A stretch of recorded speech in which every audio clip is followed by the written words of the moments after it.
মধ্যপ্রাচ্যে একযোগে Jordan, Bahrain ও কুয়েতের 4টি মার্কিন ঘাঁটিতে হামলা চালিয়েছে ইরান। এই হামলায় মার্কিন ঘাঁটিগুলোর একাধিক অবকাঠামো ধ্বংস হয়ে গেছে। সোমবার আল জাজিরার এক প্রতিবেদনে এ তথ্য জানানো হয়েছে।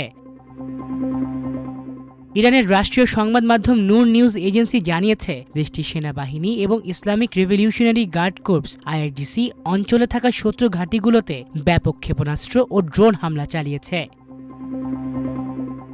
দেশটির এক সামরিক কর্মকর্তার বরাতে প্রতিবেদনে বলা হয়েছে, ইরানের ওপর যুক্তরাষ্ট্রের অব্যাহত হামলার জবাবে এই অভিযান চালানো হয়েছে। গত 48 ঘণ্টায় শত্রুপক্ষের গতিবিধি পর্যবেক্ষণ করে চিহ্নিত স্থানগুলোকে লক্ষ্যবস্তু করা হয়েছে। IRGC জানিয়েছে, প্রথম ধাপে জর্ডানের প্রিন্স হাসান বিমান ঘাঁটিতে ক্ষেপণাস্ত্র ও ড্রোন হামলা চালানো হয়েছে। এতে বেশ কয়েকটি জ্বালানি ডিপো ও গোলাবারুদ সংরক্ষণাগারে আগুন ধরে গেছে।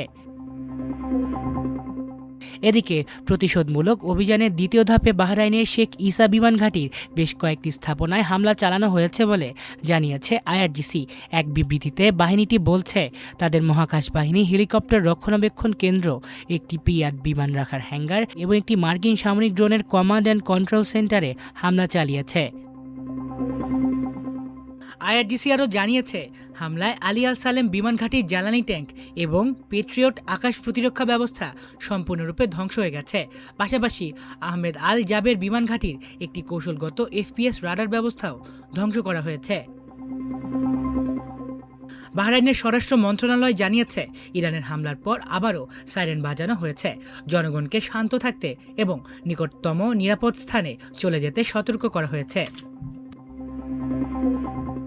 ইরানের আধা সরকারি সংবাদ মাধ্যম ফার্স্ট নিউজ এক প্রতিবেদনে জানিয়েছে, কুয়েতে যুক্তরাষ্ট্রের সেনাঘাঁটির একাধিক হিমার্স ক্ষেপণাস্ত্র উৎক্ষেপক ধ্বংস করেছে IRGC। প্রতিবেদনে বলা হয়েছে, রোববার নির্ভুল ড্রোন অপারেশনের মাধ্যমে কুয়েতে মার্কিন ঘাঁটির কয়েকটি হিমার্স ক্ষেপণাস্ত্র লাঞ্চার ধ্বংস করা হয়েছে। ইরানে ক্ষেপণাস্ত্র নিক্ষেপ করার জন্য এই লাঞ্চারগুলো প্রস্তুত করা হচ্ছিল বলেও বিবৃতিতে দাবি করেছে IRGC। কতগুলো লাঞ্চার ধ্বংস করা হয়েছে সে সম্পর্কে IRGC বিবৃতিতে কিছু বলা হয়নি। তবে দাবি করা হয়েছে যে রোববারের ড্রোন অপারেশনে কুয়েতের ঘাঁটির অন্তত 3 জন মার্কিন সেনা নিহত হয়েছেন এবং আহত হয়েছেন আরও বেশ কয়েকজন।